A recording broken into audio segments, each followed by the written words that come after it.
Matagal na ako nanonood kay PewDiePie. In fact, PewDiePie is one of my inspiration here in YouTube. And last 2 months ago, if I'm not mistaken, is nag-create and nag-publish siya ng isang software. Ang tawag niya dito is Odysseus. Pagka in-open mo tong software niya guys, para ka lang gumagamit ng Claude and ChatGPT. Kompleto rin yung web UI niya kung saan pwede kang gumawa ng mga skills, ng mga memory, pwede kang magbigay ng task, pwede kang gumawa ng deep research. And ang malapit pa, meron pa siyang sariling notes. And sobrang dami niya pang ibang features. Now, anong pinagkaiba ng Odysseus sa iba kung parang ganun lang din naman siya? We all know guys na kapag gumagamit tayo ng Claude or ChatGPT, alam natin na yung information natin goes to their server. Of course, paano nila mapaprocess yung prompt or query mo kung hindi nila marireceive yung information. And this is one of the biggest reason kung bakit gumawa si PewDiePie nitong Odysseus. Kasi naniniwala siya dun sa power of privacy and self-hosting. So, ibig sabihin mga tol, you can still use all those features without your data leaving your computer. At ang pinakamaganda rito, pwede kang gumamit ng AI na ikaw mismo yung nag-host or naka-install sa computer mo if you want a higher privacy.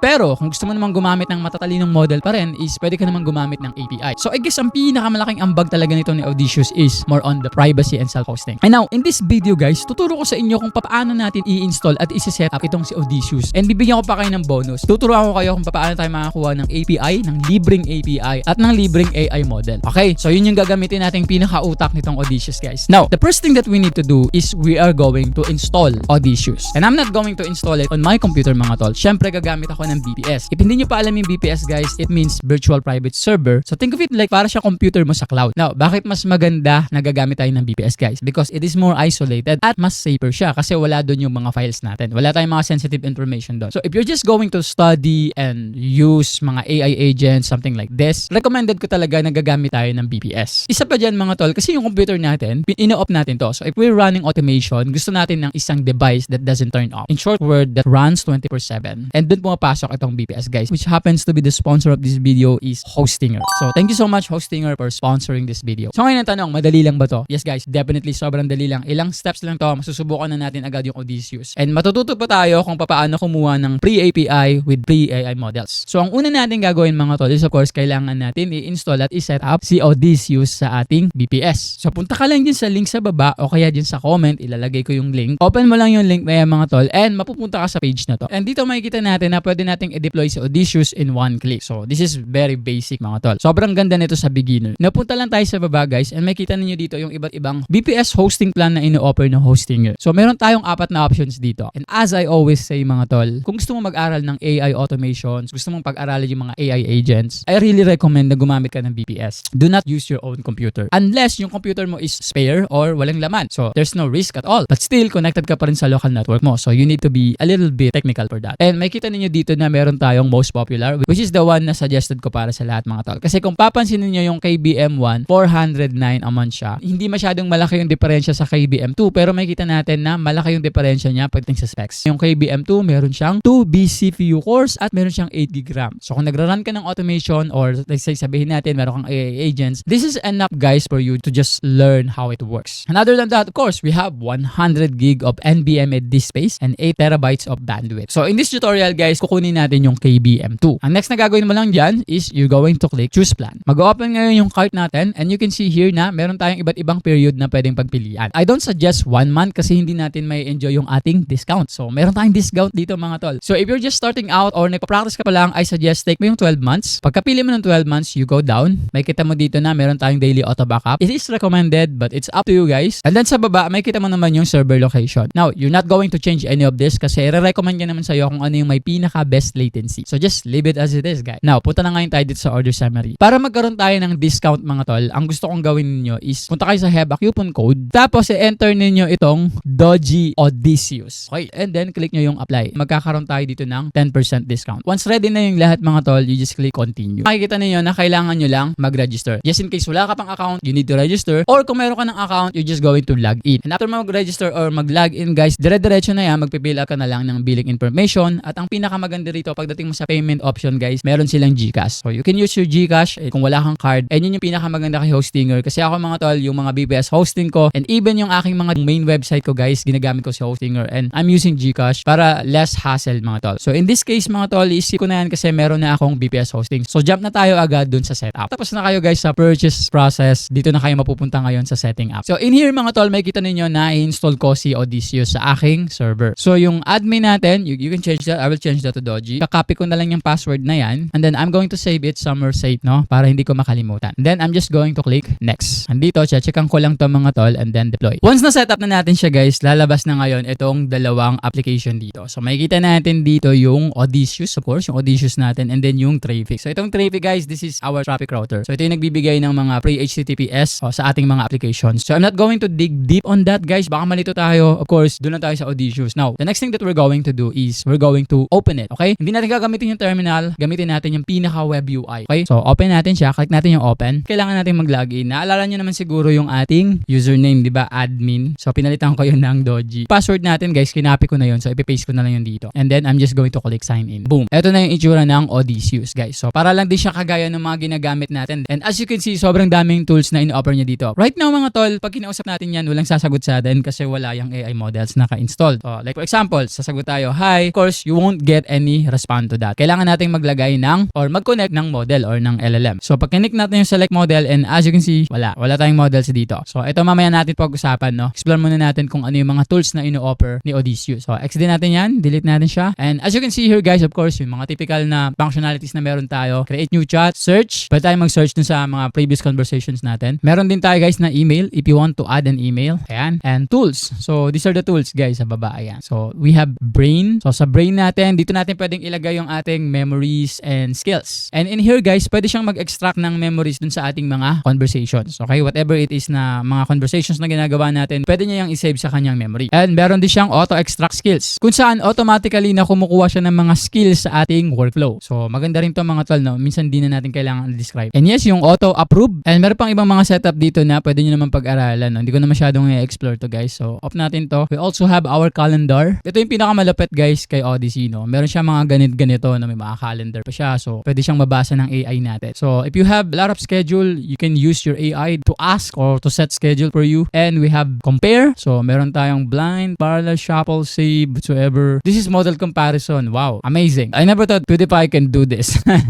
Well, PewDiePie is mostly known for gaming mga tol. So meron din siyang cookbook. I think I need to study all of this before I explain this to you. Because to be honest guys, this is just my second time using it. Of course, nag-run ako ng dry run dito mga tol, diba? Just enough for me to explain these things to you. So meron din siyang deep research. Wow. So we can do deep research. We have rounds. How many rounds do you want? Format.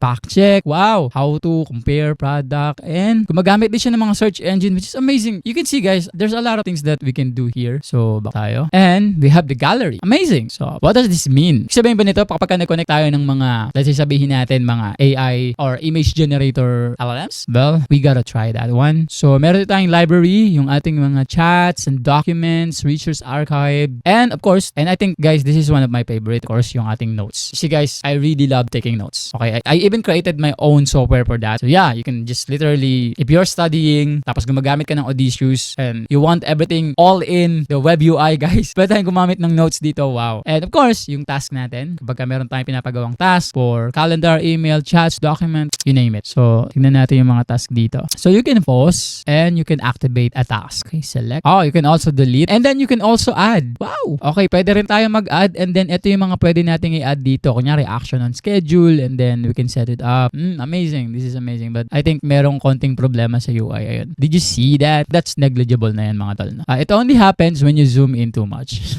Okay. So, other than the task, I think ito yung pinakagusto ko. We have teams. Yeah. Oh, wow. Cyberpunk paper. Amazing. Oh, guys. Ito yung gusto kong kulay. No doubt. This is my favorite color. One more thing, guys. May nakita ako. Draw? You can even draw here. Hindi ko alam ito mga tol. Wow. Okay. Hindi ko lang alam, no? Siguro maganda kung pwede tayo mag-connect ng tablet dito sa draw tapos pwede tayo magsulat as part of our notes. I think that's one amazing features. Okay. Now we have a drawing. Enough of the chit-chat mga tol. Subukan na natin gamitin agad to. The next thing that we're going to do is kailangan natin mag-connect ng LLM dito. Of course, para maging functional siya. Now, you have two options, guys. If you want to run your own local LLM, pwede naman, no? Para lahat ng bagay is self-hosted. Pati yung sarili mong AI, pwedeng ikaw mag-host. But it will require a lot of resources, which is I do not recommend, to be honest. And we already know, guys, ka-local LLMs ginagamit natin, it's more likely to be dumb, okay? So, ang gagawin natin ngayon is kukuha tayo or gagamit tayo ng mga pre-API. Okay, gagamit tayo. Now, saan tayo makakuha nun, guys? So, merong isang website, ang tawag dito is OpenRouter, kung saan nagbibigay sila ng mga pre-API, guys, para makagamit tayo ng mga smart enough na mga AI models. Now, that's what we're going to do. So, the first thing that I'm going to do, guys, open ko yung OpenRouter ko at kukuha ako ng API. As you can see, guys, nandito ako ngayon sa aking OpenRouter. So, I'm just going to click Reddit. gets. Wala kayong account, mag-sign up lang kayo guys. Ayan. And then dito makikita niyo yung API keys. Copy natin yan. And then ito yung API keys ko. I'm going to delete this one. Delete natin to tapos mag-generate ako ng bagong API key. Add new key tayo. Add new key. So pangalan ko dito is Dodgebot. And then just create. Okay. And then ito yung API key natin. Ika-copy ko lang yan. Then balik ako ngayon dun sa aking Odysseus. Tapos dito mga tol, close natin yung notes. Para magamit natin tong chat, gamitin natin yung ating API key. So select model, click mo lang yung plus. Okay. So ito na siya. Or other than that, pwede mong click yung settings. Okay. Ganun din naman no. Mag-open lang din. So ito na lang. Ito. Okay. So ganun din mga tol. Now sabi ko nga sa inyo, kapag ka meron kayong local AI guys, dito kayo ngayon ko-connect. Okay. So kung ano yung endpoint ninyo. Pero since ang gagamitin natin is API, dito tayo sa baba. Add API models. Ang pipiliin natin dito is open router. Ayun, nakikita niyo yung open router. So you're just going to click that one. And then dito guys, sa API key, paste natin yung ating API. There you go. So na-paste ko na siya. I'm going to add this one. Or subukan muna natin yung test. Okay, nag-green siya. Found 414 models. But again guys, not all of them are free. So meron lang ilan at yung free yung gagamitin natin. And mamaya, pakita ko sa inyo paano natin mahanap yung mga free dyan. Okay? So you're just going to click add and then boom. Meron na tayong API model dito. And then close lang natin to. And now makikita ninyo na maraming model dito. May mga Muse, Spark. So hindi lahat kasi to free. So mamimili lang tayo ng free. So for example, ito. Tignan natin ha. Pag ito nag-respond, free to. Pero pag hindi, it's not. Hi. Well, nakikita ninyo mga tol. Oh, and I think it's free. Okay? So pwede natin siya kausapin. Pero just to make sure guys, open ko lang yung open router ko. And then para makita natin kung ano yung mga free models, click lang natin yung models. Ayan. Tapos punta tayo dito sa prompt pricing and then set natin to 0, no? Para maging free. And then dito makikita natin yung iba't ibang AI models na libre. We're going to try some of this. Paano natin malalaman na free? Ayan. So kagaya nito, Dot Studio, free siya. Kunyari, ito yung Nemotron yung gagamitin ko. Copy ko lang yung model na yan. Balik ngayon ako sa aking Odysseus and then ipapaste ko yan dito. So kapag ka-paste mo dyan mga tol, lalabas ngayon to. So alam natin na free yan. Ayan, nakikita ninyo free. So pwede natin siyang gamitin. Nandito na ngayon tayo sa Nemotron. Now, sabihin natin, hi, what model are you? So ito yung thinking process niya guys. Hi, I'm Nemotron, a large language model trained by NVIDIA. How can I help you today? So dito, pwede na natin siyang kausapin guys. We are using a free AI model. Okay mga tol. Now, let's say sabihin natin, magpapa-generate ako dito ng just a simple code, okay? Can you create me a simple e-commerce web UI using HTML, CSS, and JavaScript? Then, isend natin sa kanya. So, tignan natin kung kaya niya mag-code. Now, habang nagra-run yung ating Nemotron, guys, balikan natin si Open Router. Tignan natin kung ano ginagawa ni Nemotron. Si Nemotron daw ay isang open mixture of expert. Okay. Balik tayo dun sa ating Odysseus. And you can see here, gumagawa na siya ng code. So, hintayin lang natin siyang matapos mag-code. Then, tignan natin kung maganda ba yung output niya. And ito yung malupit dito mga tol. I never expected na si Odysseus meron siyang live preview. So, i-run natin yung code. Whoa! Walang design. Think it's not so good at code. Pili tayo ng ibang AI model. So, open natin ulit yung aking open router. And then, pili tayo ng models. Siguro pang code, no? So, hanap tayo. Yung prompting price natin is 0 pa rin. Set natin to 0. Yan. Vox Alpha is a reasoning models designed for coding. Okay. I think this one is good. So, piliin natin siya. And then, mag-new chat tayo. And then, palitan ngayon natin yung ating model. So, hindi na sa Nemotron yung gagamitin natin, ha? So, itong Vox Alpha. Yan. Palitan din natin yung ating prompt. Can you create me a simple web UI for a developer portfolio? Then, enter. So, let's see. Okay, ang gamit ko dito is si Vox Alpha. Ito na, gumawa na siya. Medyo mabilis siya mag-type, ha? So, tignan natin yung kanyang magiging output. So, what's amazing about Odysseus, mga tol, I did not expect na meron siyang live preview. So, hindi mo na kailangan i-copy pa yung code just to try or to see how it looks, okay? Yung kanyang preview. So, you can just click the play button. Yan, run code. And then, boom! Ang gamit natin is yung Vox Alpha. But you can see that it can do the job, guys. Nakita ninyo. And I'm going to tell you guys, this is running on my BPS. Okay? So, this is private, mga tol. Walang data natin yung lumalabas sa computer natin. So, you can see that it created me a simple portfolio. So, close na natin to mga tol. Gawa tayo ng iba pang bagay. Now, I don't know kung kaya niya mag-generate ng image. Kasi may nakita tayo image, di ba? Ito merong gallery. I don't know, no? Subukan natin. Maybe kaya niyang mag-accept ng nag-generate ng image. Okay? So, punta tayo dito. Palitan natin yung model natin. Hanap tayo ng pre-model na pwede mag-generate ng image. So, punta lang tayo dito and then click natin yung image. Ayun o, image. And then, hanap tayo ng pre. May pre ba dito? Tingin ko, walang pre dito mga tol. Walang pre ako nakikita. This is sad. Okay, gusto kong gamitin sana yung pre so that I can try it. Siguro, ang mostly lang na mga pre dito is mga mga text. Eto kaya, reasoning and coding. Coding rin siya. Makikita nyo kasi dito mga tol, yung prices niya, ayan, 0 talaga. Kagaya net, itong Vox Alpha, 0 talaga to. So, ano naman to? Hindi naman siya pang generate ng image. So, ito, meron pa rin siyang bayad. Pinag-compare ko yung dalawang pre guys na pwede natin gamitin. So, makikita natin dito na si Vox Alpha, pwede tayo mag-input ng image. So, that's what we're going to do now. So, ang gagawin ko mga tol, pupunta ako dito sa aking notes. And then, magdodrawing ako ng, para mas madali, no? Smiley face. Smile, yan. It looks good. Okay, now, ang gagawin ko ngayon is, isa-save natin to. Now, nandun yan sa ating gallery. There you go. Ang gagawin ko ngayon is, dito, gamitin natin ulit yung Aux Alpha. Ayan. Kasi, based dun sa Open Router, may kita ninyo na nakakatanggap siya ng input models na image. So, maintindihan yung image, no? And simple lang naman yung image na ginawa natin. So, tanong natin sa kanya. So, open natin yung ating gallery. Then, open ko to. Or, can this be downloaded? Ayun, pwede pala eh. So, ayan, download na natin siya. And then, i-attach natin siya dito. You can already see, mga tol, na kay Odysseus, pwede tayong mag-drag and drop ng mga files. Just like dun sa ibang mga AI software na ginagamit natin. So, what we're going to do is, can you tell me what's in the image? That is very simple, guys. It's a smiley face. Unfortunately, mga tol, hindi niya mabasa yung ating image. So, image generation. I don't have image generation, which is we already know. I'm unable to view it right now. The image analysis capability isn't available at the moment. Oh! So, I can tell you what's in the drawing. Rather than guess, I give you the... Now, natanangin natin siya. But, i-confirm natin. But, do you have the ability to view an image? So, makikita natin dito na sabi niya yes and no. Let me clarify. In principles, I'm built with image understanding capabilities. If you attach an image like you did, okay, I should normally be able to see it and describe or work with it. Right now, no vision analysis component appears temporarily unavailable.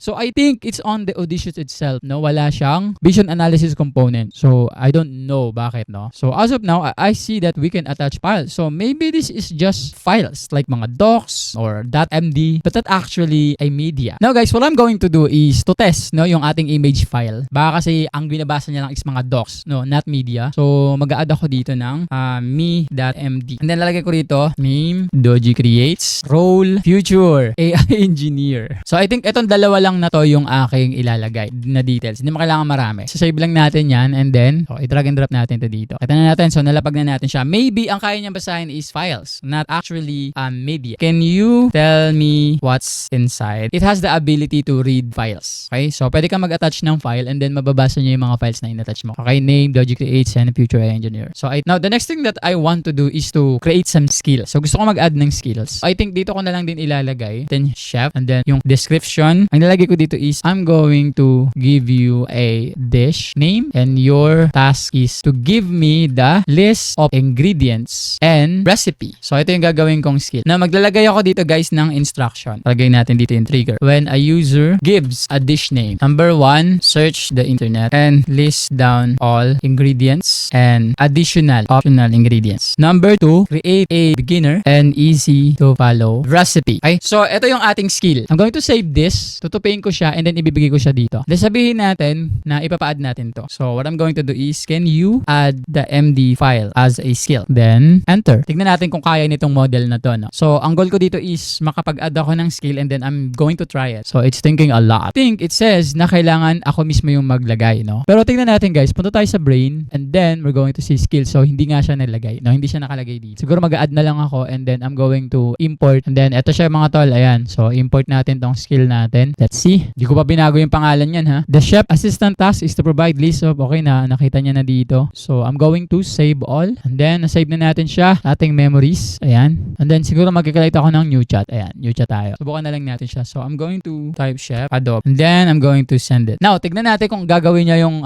instructions natin. Chef.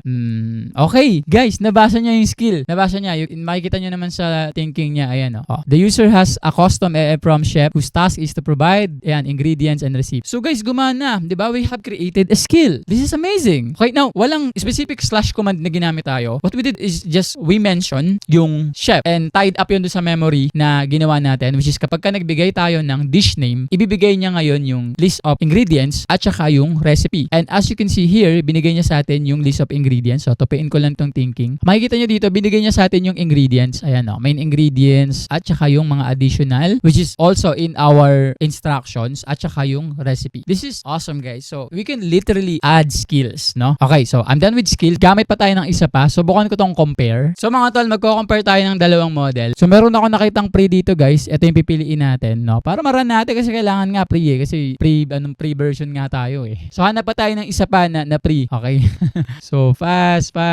Ayan, dots, note preview. So, dito mga tol, gumamit tayo ng dalawang model. So, dito si dots. Hindi pa natin siya pwede i-reveal ngayon. So, titingnan lang natin kung gumagana ba yung compare features ni Odysseus. So, meron tayong tanong dito and isasend natin sa kanya. Ang sagot dito is 20 apples. So, I'm going to send this. And then, they are both thinking. As you can see, later natin. Ang bilis. Okay, ang bilis. Now, mas mabilis itong Model A natin, which is, i-reveal ko na mga tol, yung model na ginamit natin is si Gemma 4 versus dito sa DA3 Notes. So, makikita ninyo na mas mabilis si Gemma 4, guys, compare dito kay Dots, no? Pero pareha silang may tamang sagot. So, amazing features, especially for developers. Kumbaga, comparison features na I think dito ko siya sobrang na-appreciate kay Odysseus, mga tol. So, pwede tayo magbigay ng magkaibang model para makapag-decide tayo kung sino yung mas mabilis at mas magandang gamitin, guys. Pwede natin gamitin yung comparison. And also, syempre, makikita mo rin yung mga tokens na nagamit nila. Si Gemma 4, guys, makikita ninyo na only uses 9 tokens. Pero itong si Dots, gumamit siya ng 43 tokens. Na sobrang daming pwedeng paggamitan natin dito kay Odysseus. If you guys are interested to use and explore this, a developer, a student, and you're studying AI, at saka automation, AI agents, gusto mong gumawa ng mga agentic software, guys, I think you can start observing and studying itong ginawa ni PewDiePie, which is Odysseus. Now, if you guys want to try this, I suggest na gumamit kayo ng BPS rather than using your own computer. Okay, mga tol? And ilalagay ko yung link, guys, dyan sa description sa baba. Lalagay ko rin sa comment. Also, I want to remind you, mga tol, gamitin ninyo yung ating coupon code kapag mag-a-avail na kayo ng BPS hosting. Yun lang, mga tol. I hope you learned a lot in this video, and if you do, please don't forget to like, comment, and share. And once again, mga tol, see you on our next tutorial.